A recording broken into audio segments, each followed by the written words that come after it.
begitu ya. Kalau dalam bahasa Arab disebut dengan ahlur ra'i. Ya. Jago logikanya. Permainan otaknya jago. Ya. Makanya takut tuh orang-orang kafir. Dia punya gelar singa. Disebut singanya Islam Imam Abu Hanifah.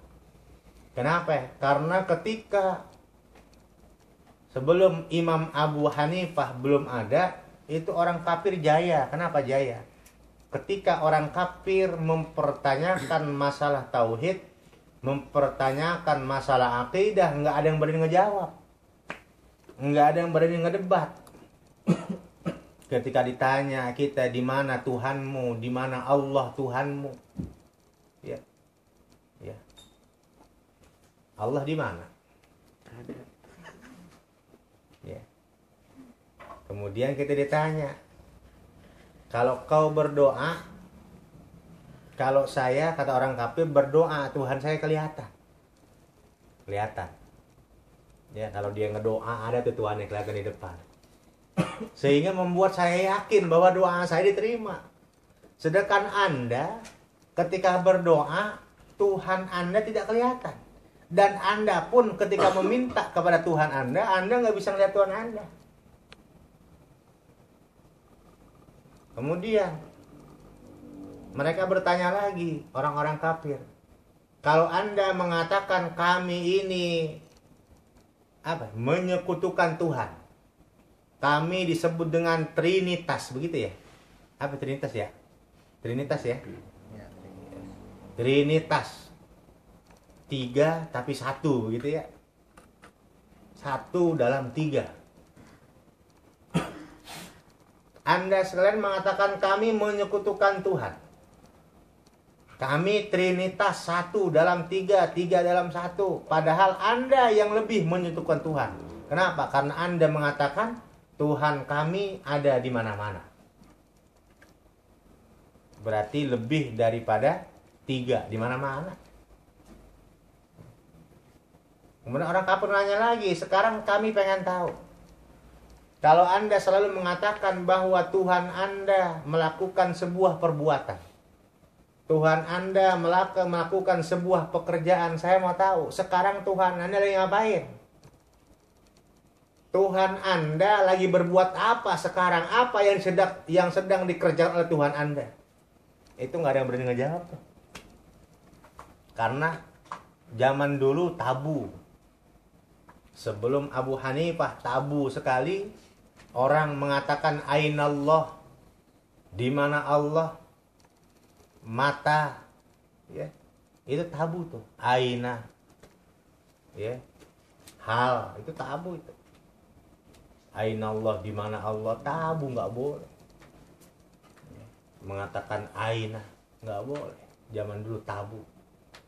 Saking tabu-tabunya sehingga ini dijadikan sebuah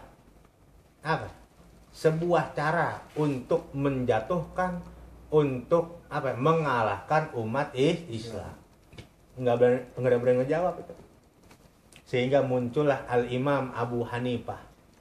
Itu sampai debat di masjid, debatnya di mimbar. Pendetanya diundang masuk masjid, debat di dalam masjid dengan orang kafir. Ya. Pendeta di atas mimbar, Imam Abu Hanifah di bawah mimbar, ditanya Imam Abu Hanifah oleh pendeta, oleh orang kafir, wahai Abu Hanifah, ya, apa yang sedang dikerjakan oleh Tuhanmu, wahai Abu Hanifah, ya, di mana Tuhanmu, wahai Abu Hanifah, saya ingin melihat Tuhanmu. Itu pertanyaannya tuh. Itu dijawab oleh Imam Abu Hanifah. Tek jawabannya. Jadi Imam Abu Hanifah, sehingga beliau pantas. Kalau di dalam kitab ini beliau memperbolehkan berdebat, mengangkat suara dengan keras dalam urusan khusumah, berdebat dalam masjid diperbolehkan oleh Imam Abu Hanifah, begitu ya. Karena dulunya ada sejarahnya begitu. Summa qala al-Azizi, kemudian telah berkata siapa Imam Azizi, naklan halnya menukil, memindahkan al-syaihi daripada gurunya Imam Azizi, yang bagi seyogianya alla yukroha, bahwasanya tidak dimakruhkan apa raf'us sauti, mengangkat suara, bil mau'izati, dengan memberikan mau'izah, memberikan wejangan, nasihat, fihi, di dalam masjid. Jadi kata Imam Azizi, mengikuti pendapat gurunya, beliau mengatakan seyogianya ya di dalam masjid mengangkat suara hukumnya nggak makruh. Ya, kalau kita ngasih nasihat begitu ya, kita ngasih nasihat hukumnya nggak makruh, kata Imam Azizi. Wahadal hadisu, dan bermula inilah hadis, yaitu syahidun, menyaksikan, lahu, kepada ini, la yukrahu raf'us saut. Ya, hadis ini menyaksikan bahwa nggak makruh hukumnya kita mengangkat suara dengan memberikan wejangan, memberikan nasihat di dalam masjid, nggak makruh hukumnya.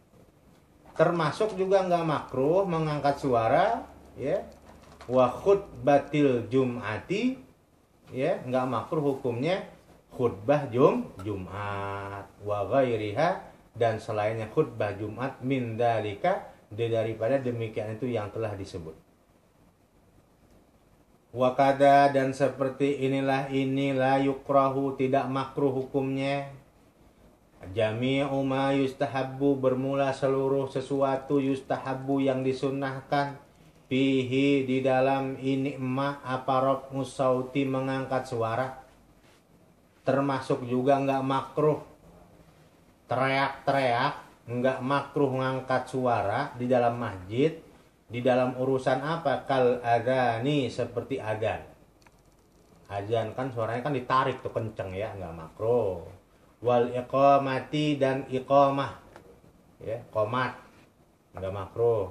Wat talbiyati, dan talbiyah dalam masjid, labbaik Allahumma labbaik, labbaik la syarika laka labbaik, nggak makruh tuh hukumnya. Wassalati ala nabi sallallahu alaihi wasallam, dan membaca salawat kepada Rasulullah sallallahu alaihi wasallam, hukumnya juga ya ngangkat suara, narik suara kenceng-kenceng baca salawat, hukumnya nggak makruh di dalam masjid. Wat takbiri fil aidi, dan takbir di dalam hari raya nggak makruh ya, gitu ya. Jadi kata Imam Azizi, nggak makruh ngangkat suara, ngasih nasihat, khutbah Jumat begitu ya, seperti tabligh begitu ya, khutbah Jumat, adzan, qomat, talbiyah, sholawat, kemudian takbir.